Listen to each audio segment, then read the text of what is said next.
Today I'm going to talk about 4 different things. We don't have a lot of time, so I'm going to be fairly brief on each one. The first thing I'm going to talk about is the phenomenology of hoarding. What is it? What does it look like? What are the parameters that we're working with a hoarding case? The second thing I want to do is talk about diagnosis and assessment. Just 2 weeks ago, the American Psychiatric Association put forth its new diagnostic code, which includes hoarding disorder as a separate disorder for the first time. So these are hot off the press, the diagnostic criteria that I'm going to walk through. I'll also give you some background on the way in which we assess hoarding behavior. How do we tell how serious it is? How do we tell how much of it's a problem? And then I want to spend a little bit of time on interventions. I want to talk about a couple of different kinds of interventions. The first, I'm going to talk about cognitive behavioral models, cognitive behavior therapy. And then I'm going to talk about some of the work we've been doing recently in more of the self-help arena or facilitated self-help arena, because many people with this problem don't have the resources or the therapists available to them to do cognitive behaviors therapy. So I'm going to cover the gamut. Hopefully we'll get through it all and there'll be time for questions.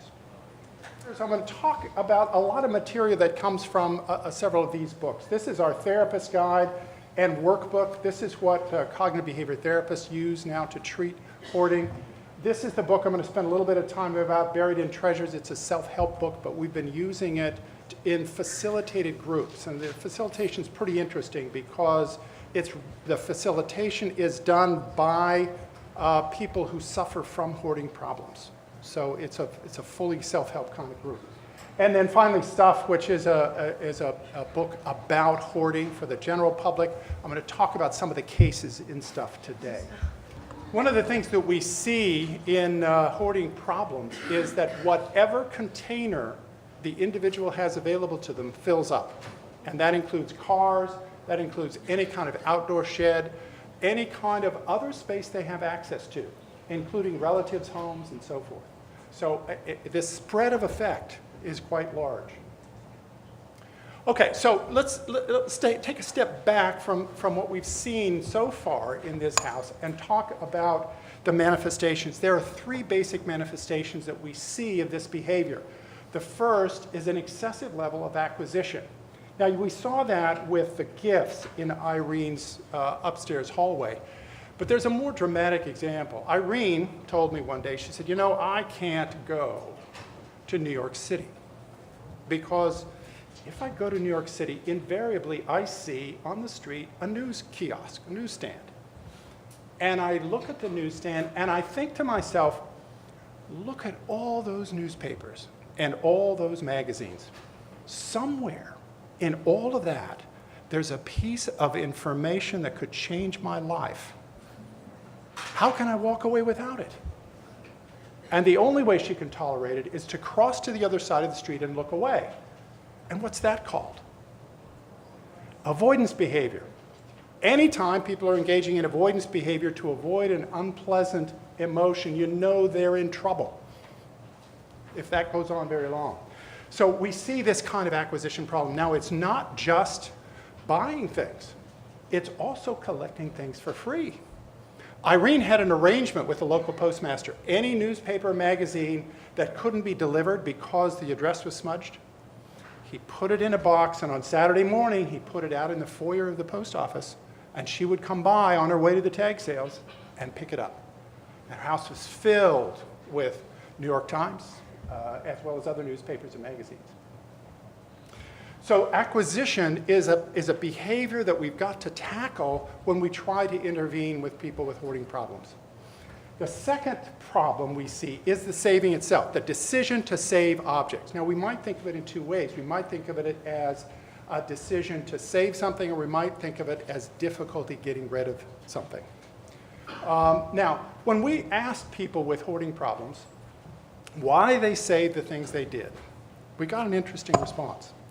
It turns out that people with hoarding problems save things for exactly the same reasons that you and I do. And those reasons tend to fall into 3 different categories.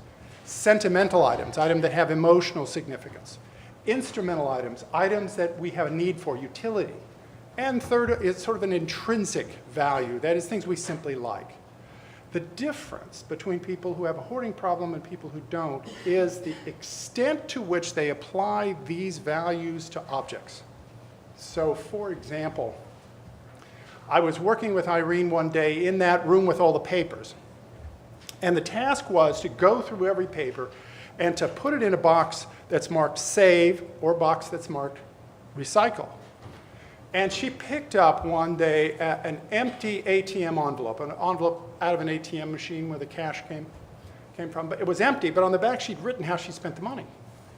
She put it in this recycle box and she started to cry.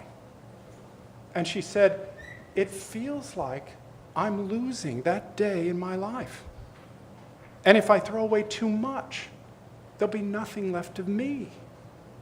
This object had such emotional significance for her. It tied her to her past. It was a link for her to that former self during that day in her life. Now, what we do in treatment, we'll get to this a little bit later, but one of the things we do in treatment is we do experiments. And the experiment we did in this particular case was to have her continue with that object in the recycle box and see what happened. And as 10 minutes later, after that item had been covered up by some other things, I asked her, "How do you feel about that now?" And she said, "You know, that wasn't such a good day." And she was okay with it. Okay, now that tells us something about the nature of this phenomenon. What had happened over all these years is that initial emotional reaction she had, she never tested it. She never went to the point of testing out whether it was truly an important object for her or not. As soon as she felt that surge of emotion, the avoidance behavior came out, and she saved it. So the avoidance behavior is the saving behavior in that case. So that's an example of sentimental saving. Instrumental saving, I didn't show you the other side of her kitchen. But you know the space between the refrigerator and the cupboard around it? Hers was packed full of the cardboard tubes from the inside of toilet paper rolls.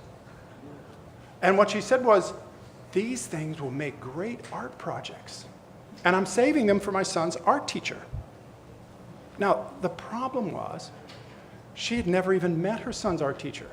She had no idea whether he wanted these things or not. But the idea, and here's the second piece here, the second kernel, the idea that this could be useful in some way, and the idea that if I throw away something that could be useful, I am guilty of wastefulness. Okay? So we've got this emotional attachment, we've got these beliefs about waste. The third general area is this intrinsic value. I showed up one day and Irene's eyes lit up. And she said, "I've got to show you something." She ran into the other room and she came back with this large, clear plastic bag filled with bottle caps. And she said, "Look at these bottle caps. Aren't they beautiful? Look at the shape and the color and the texture." And at that moment, I knew I should never have dropped out of art appreciation in high school. Because when I see a bottle cap without a bottle, the only theme running through my head is trash. How do I get rid of it? But for her, she's got all these things running through her head. The way in which she thinks about the physical world is much more complex than the way I think about the physical world. It's divided up into things that have value for me specifically and things that are valueless, and I can get rid of them. But for her, everything is compelling, she once told me. Everything is compelling. So there's a complexity of thought there. And this is, I think, one of the most fascinating things about this problem. We think of hoarding as a problem, we think of hoarding as a disorder, but maybe that's only a small piece of the pie. Maybe this is a special kind of giftedness, a special ability to see the value, to see the aesthetic value in the physical world. It's a fascinating idea. Keep that in mind, and we'll continue with it. Now, the third of these manifestations is disorganization. And we saw that in the clutter, right? The physical condition of the home is disorganized. The behavior where she's trying to correct it is disorganized. She's doing stuff that is non-functional, that isn't working. Some of the other behaviors that we see here involve the way in which these items are stored. We saw the randomness of these items, okay? It was driven home to me one day. When you look at some of the piles of things in people's homes, people with hoarding problems, you think this is all trash. Just get rid of it and the problem will be solved quickly. But one day when I came, Irene said, you know, today, I think I can throw away a whole New York Times without looking at it. Just let me shake it and make sure there's nothing important here. And out fell an ATM envelope with $100 in cash. Not a great therapeutic moment. And I thought, I didn't think till later, but later I thought, maybe she planted it. But I don't think she did. But it points out another phenomena here. These piles of things are mixtures of important as well as unimportant things. That pile of papers, yeah, a lot of it might have been trash, but somewhere in there was the title to the car and the diamond ring she lost last week. So it's a mixture of important and unimportant things. Now that's important for us to know if we're trying to help people clear out this stuff. Because if we go in wholesale and try to throw this out, we're throwing away important stuff, valuable stuff.